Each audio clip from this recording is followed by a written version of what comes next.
शांति। आज है 23 मई 2025 की साकार मुरली है। बाबा बोले, मीठे बच्चे, तुम्हें खवैया मिला है इस पार से उस पार ले जाने के लिए। तुम्हारे पैर अब इस पुरानी दुनिया पर नहीं है। तुम्हारा लंगर उठ चुका है। आज का प्रश्न है, जादूगर बाप की वंडरफुल जादूगरी कौन सी है जो दूसरा कोई नहीं कर सकता? उत्तर है, कौड़ी तुल्य आत्मा को हीरे तुल्य बना देना, बागवान बनकर कांटों को फूल बना देना। यह बहुत वंडरफुल जादूगरी है जो एक जादूगर बाप ही करता है, दूसरा कोई नहीं। मनुष्य पैसा कमाने के लिए सिर्फ जादूगर कहलाते हैं, लेकिन बाप जैसा जादू नहीं कर सकते हैं। ओम शांति। सारे सृष्टि चक्र व ड्रामा में बाप एक ही बार आते हैं और कोई सत्संग आदि में ऐसे नहीं समझते होंगे। न वे कथा करने वाला बाप है, न वे बच्चे हैं। वे तो वास्तव में फॉलोअर्स भी नहीं हैं। यहाँ तो तुम बच्चे भी हो, स्टूडेंट भी हो और फॉलोअर्स भी हो। बाप बच्चों को साथ में ले जाएंगे। बाबा जाएंगे तो फिर बच्चे भी इस छी दुनिया से अपनी गुलगुल दुनिया में चलकर राज्य करेंगे। यह तुम बच्चों की बुद्धि में आना चाहिए। इस शरीर के अंदर जो रहने वाली आत्मा है वह बहुत खुश होती है। तुम्हारी आत्मा बहुत खुश होनी चाहिए। बेहद का बाप आया हुआ है जो सभी का बाप है। यह भी सिर्फ तुम बच्चों को समझ है। बाकी सारी दुनिया में तो सब बेसमझ ही हैं। बाप बैठ समझाते हैं, रावण ने तुमको कितना बेसमझ बना दिया है। बाप आकर समझदार बनाते हैं। सारे विश्व पर राज्य करने लायक इतना समझदार बनाते हैं। यह स्टूडेंट लाइफ भी एक ही बार होती है, जबकि भगवान आकर पढ़ाते हैं। तुम्हारी बुद्धि में यह है, बाकी जो अपने धंधे धोरी आदि में फंसे हुए बहुत रहते हैं, उनको कभी यह बुद्धि में आ न सके कि भगवान पढ़ाते हैं। उन्हें तो अपना धंधा आदि ही याद रहता है। तो तुम बच्चे जबकि जानते हो भगवान हमको पढ़ाते हैं, तो कितना हर्षित रहना चाहिए। और तो सब है पाई पैसे वालों के बच्चे। तुम तो भगवान के बच्चे बने हो, तो तुम बच्चों को अथाह खुशी रहनी चाहिए। कोई तो बहुत हर्षित रहते हैं। कोई कहते हैं, बाबा हमारी मुरली नहीं चलती। यह होता, अरे मुरली कोई मुश्किल थोड़े ही है। जैसे भक्ति मार्ग में साधु संत आदि से कोई पूछते हैं, हम ईश्वर से कैसे मिले, परंतु वे जानते नहीं। सिर्फ अंगुली से इशारा करेंगे कि भगवान को याद करो, बस खुश हो जाते हैं। वे कौन है, दुनिया में कोई भी नहीं जानते। अपने बाप को कोई भी नहीं जानते। यह ड्रामा ही ऐसा बना हुआ है, फिर भी भूल जाएंगे। ऐसे नहीं कि तुम्हारे में सभी बाप और रचना को जानते हैं। कहाँ कहाँ तो चलन ऐसे चलते हैं, बात मत पूछो। वह नशा ही उड़ जाता है। अभी तुम बच्चों का पैर पुरानी दुनिया पर जैसे कि है नहीं। तुम जानते हो, कलयुगी दुनिया से अब पैर उठ गया है। बोट अर्थात नाव का लंगर उठाया हुआ है। अभी हम जा रहे हैं। बाप हमको कहाँ ले जाएंगे ये बुद्धि में है, क्योंकि बाप खवैया भी है तो बागवान भी है। कांटों को फूल बनाते हैं, उन जैसा बागवान कोई है नहीं जो कांटों को फूल बना दे। यह जादूगरी कोई कम थोड़े ही है। कोड़ी तुल्य आत्मा को हीरे तुल्य बनाते हैं। आजकल जादूगर बहुत निकले हैं। यह है ठगों की दुनिया। बाप है सतगुरु, कहते भी हैं सतगुरु अकाल, बहुत धुन से कहते हैं। अब जबकि खुद कहते हैं सतगुरु एक है, सर्व का सदगति दाता एक है, फिर अपने को गुरु क्यों कहलाना चाहिए? न वे समझते हैं न लोग ही कुछ समझते हैं। इस पुरानी दुनिया में रखा ही क्या है? बच्चों को जब मालूम होता है बाबा नया घर बना रहे हैं, तो ऐसा कौन होगा जो नए घर से नफरत, पुराने घर से प्रीत रखेंगे?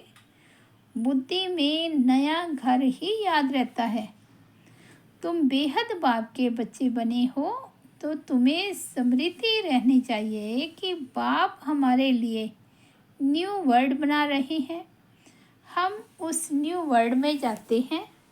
उस न्यू वर्ल्ड के अनेक नाम हैं, सतयुग, हेवन, पैराडाइज, वैकुंठ आदि। तुम्हारी बुद्धि अब पुरानी दुनिया से उठ गई है, क्योंकि पुरानी दुनिया में दुख ही दुख है। इसका नाम ही है हेल, कांटों का जंगल, रौरव नरक, कंसपुरी। इनका अर्थ भी कोई नहीं जानते। पत्थर बुद्धि है ना। भारत का देखो हाल क्या है। बाप कहते हैं इस समय सब पत्थर बुद्धि हैं। सतयुग में सब है पारस बुद्धि, यथा राजा रानी तथा प्रजा। यहाँ तो है ही प्रजा का प्रजा पर राज्य, इसलिए सबकी स्टैंप बनाते रहते हैं। तुम बच्चों की बुद्धि में यह याद रहना चाहिए, ऊंचते ऊंच है बाप, फिर सेकंड नंबर में ऊंच कौन है? ब्रह्मा विष्णु शंकर की तो कोई ऊंचाई नहीं है। शंकर की तो पहरवाइज आदि ही कैसी बना दी है। कह देते हैं वह भांग पीते धतूरा खाते। यह तो इंसल्ट है ना। यह बातें होती नहीं। ये अपने धर्म को ही भूले हुए हैं। अपने देवताओं के लिए क्या क्या कहते रहते हैं, कितनी बेइज्जती करते हैं। तब बाप कहते हैं मेरी भी बेइज्जती, शंकर की, ब्रह्मा की भी बेइज्जती, विष्णु की बेइज्जती नहीं होती। वास्तव में गुप्त उनकी भी करते हैं, क्योंकि विष्णु ही राधे कृष्ण हैं। अब कृष्ण छोटा बच्चा तो महात्मा से भी ऊंच गाया जाता है। यह ब्रह्मा तो पीछे संन्यास करते हैं, वह तो छोटा बच्चा है ही पवित्र।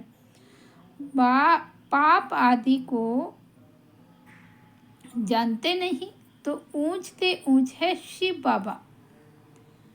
फिर भी बेचारों को पता नहीं है कि प्रजापिता ब्रह्मा कहाँ होना चाहिए।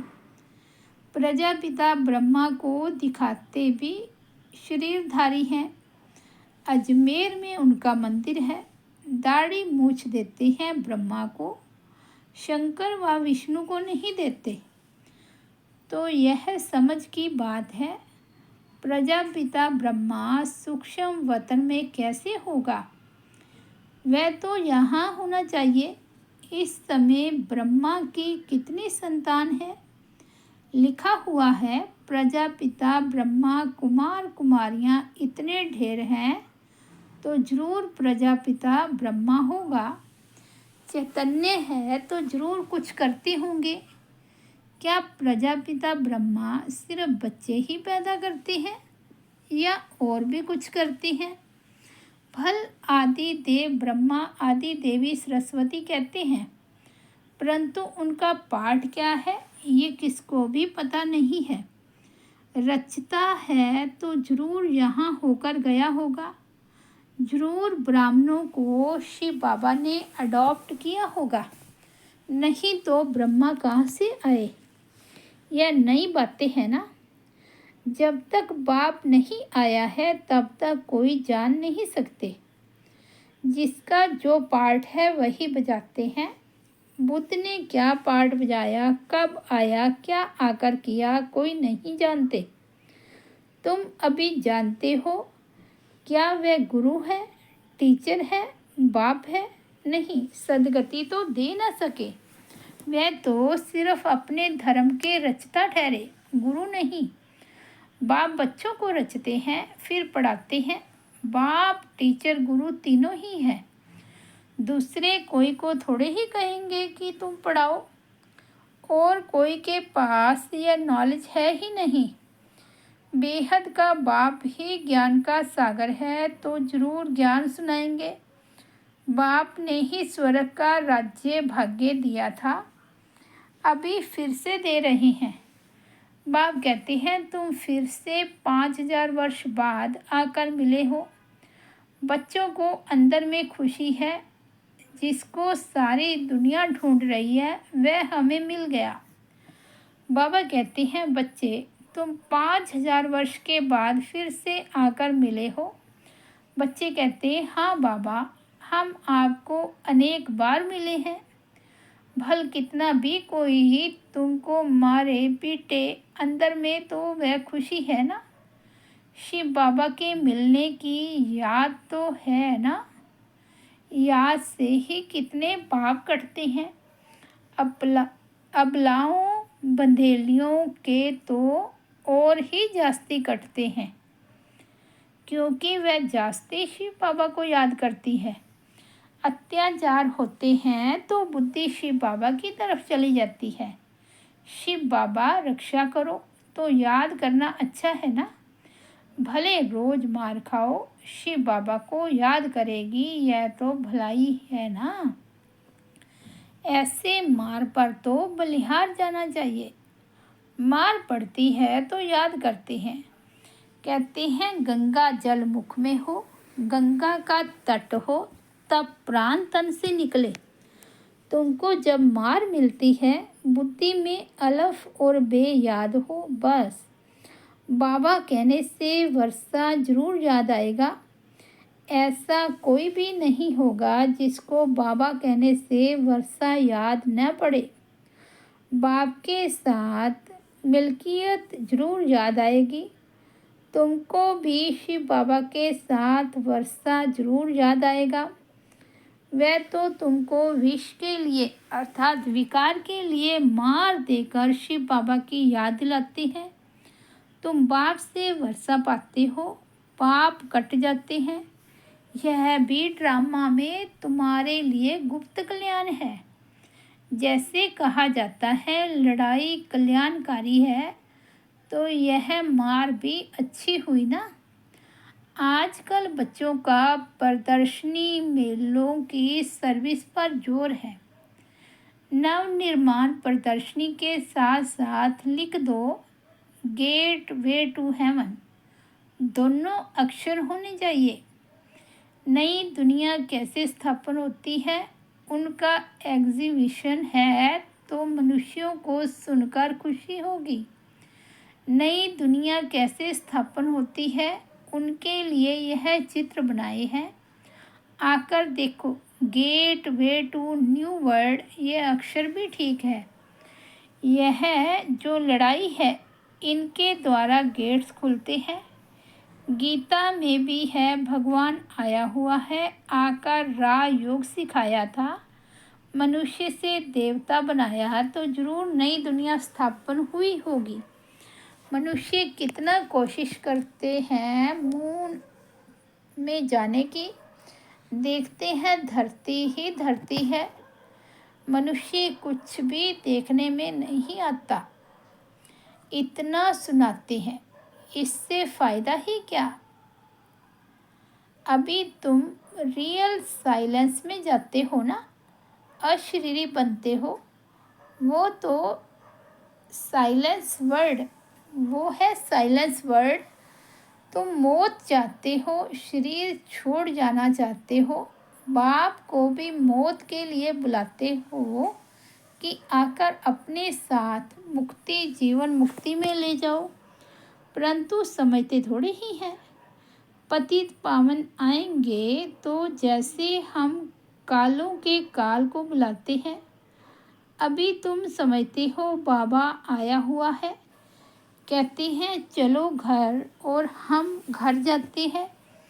बुद्धि काम करती है ना। यहाँ कोई बच्चे होंगे जिनकी बुद्धि धंधे आदि तरफ दौड़ती होगी।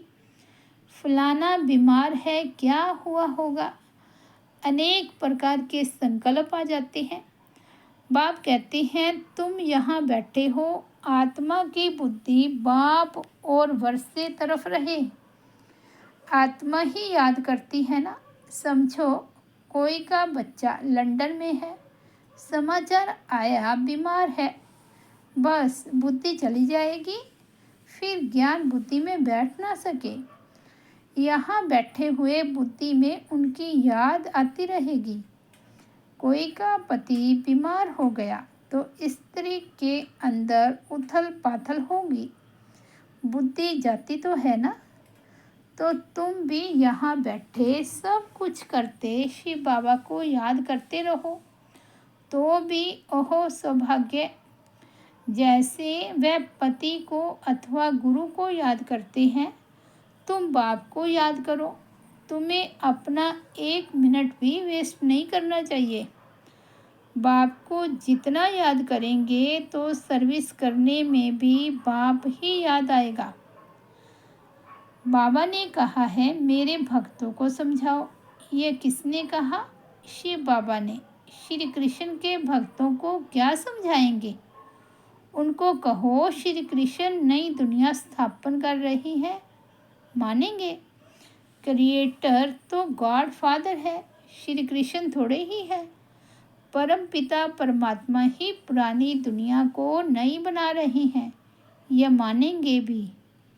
नई सो पुरानी, पुरानी सो फिर नई होती है। सिर्फ टाइम बहुत दे देने से मनुष्य घोर अंधेरे में है। तुम्हारे लिए तो अब हथेली पर बहशत है। बाप कहते हैं मैं तुमको उस स्वर्ग का मालिक बनाने आया हूँ, बनेंगे? वाह, क्यों नहीं बनेंगे? अच्छा, मुझे याद करो, पवित्र बनो, याद से ही पाप भस्म हो जाएंगे। तुम बच्चे जानते हो विकर्मों का बोझ आत्मा पर है, न कि शरीर पर। अगर शरीर पर बोझा होता तो जब शरीर को जला देते हैं तो उनके साथ पाप भी जल जाते। आत्मा तो है ही अविनाशी, उसमें सिर्फ खाद पड़ती है, जिसको निकालने के लिए बाप एक ही युक्ति बताते हैं कि याद करो, पति से पावन बनने की युक्ति कैसी अच्छी है। मंदिर बनाने वाले, शिव की पूजा करने वाले भी भक्त हैं ना। पुजारी को कभी पूज्य कह ना सके। अच्छा, मीठे मीठे सिकिलते बच्चों प्रति माता पिता बाप दादा का याद प्यार और गुड मॉर्निंग। रूहानी बाप के रूहानी बच्चों को नमस्ते। हम रूहानी बच्चों की रूहानी बाप दादा को याद प्यार, गुड मॉर्निंग और नमस्ते। धारणा के लिए मुख्य सार, फर्स्ट पॉइंट है, जिससे सारी दुनिया ढूंढ रही है वह बाबा हमें मिल गया, इसी खुशी में रहना है। याद से ही पाप कटते हैं, इसलिए किसी भी परिस्थिति में बाप और वर्षे को याद करना है। 1 मिनट भी अपना समय वेस्ट नहीं करना है। सेकंड पॉइंट है, इस पुरानी दुनिया से बुद्धि का लंगर उठा देना है। बाबा हमारे लिए नया घर बना रही हैं। यह है रौरव नरक कंसपुरी। हम जाते हैं वैकुंठपुरी में। सदा इस स्मृति में रहना है। आज का सतगुरु बाबा का वरदान है, वे हंग मार्ग की सेवा द्वारा विश्व परिवर्तन के कार्य को संपन्न करने वाले सच्चे सेवाधारी भव। विहंग मार्ग की सेवा करने के लिए संगठित रूप में रूप और बसंत, इन दो बातों का बैलेंस चाहिए। जैसे बसंत रूप से एक समय पर अनेक आत्माओं को संदेश देने का कार्य करते हो, ऐसे ही रूप अर्थात याद बल द्वारा, श्रेष्ठ संकल्प के बल द्वारा विहंग मार्ग की सर्विस करो। इसकी भी इन्वेंशन निकालो। साथ साथ संगठित रूप में दृढ़ संकल्प से पुराने संस्कार, स्वभाव व पुरानी चलन के तिल व जौ यज्ञ में स्वाहा करो, तब विश्व परिवर्तन का कार्य संपन्न होगा अथवा यज्ञ की समाप्ति होगी। स्लोगन है, बालक और मालिकपन के बैलेंस से प्लान को प्रैक्टिकल में लाओ। बालक और मालिकपन के बैलेंस से प्लान को प्रैक्टिकल में लाओ। अव्यक्त इशारे, रूहानी रॉयल्टी और प्योरिटी की पर्सनैलिटी धारण करो। इस ईश्वरीय सेवा में बड़े से बड़ा पुण्य है पवित्रता का दान देना। पवित्र बनना और बनाना ही पुण्य आत्मा बनना है, क्योंकि किसी आत्मा को आत्मघात महापुण्य से छुड़ाते हो। अपवित्रता आत्मघात है, पवित्रता जीवदान है। किसका दुख लेकर सुख देना, यही सबसे बड़े पुण्य का काम है। ऐसे पुण्य करते करते पुण्य आत्मा बन जाएंगे। अच्छा, ओम शांति। तो ये थे 23 मई 2025 के बाबा के अनमोल महावाक्य। मुरली की हेडलाइन है, मीठे बच्चे, तुम्हें खवैया मिला है इस पार से उस पार ले जाने के लिए। तुम्हारे पैर अब इस पुरानी दुनिया पर नहीं है, तुम्हारा लंगर उठ चुका है। ओम शांति।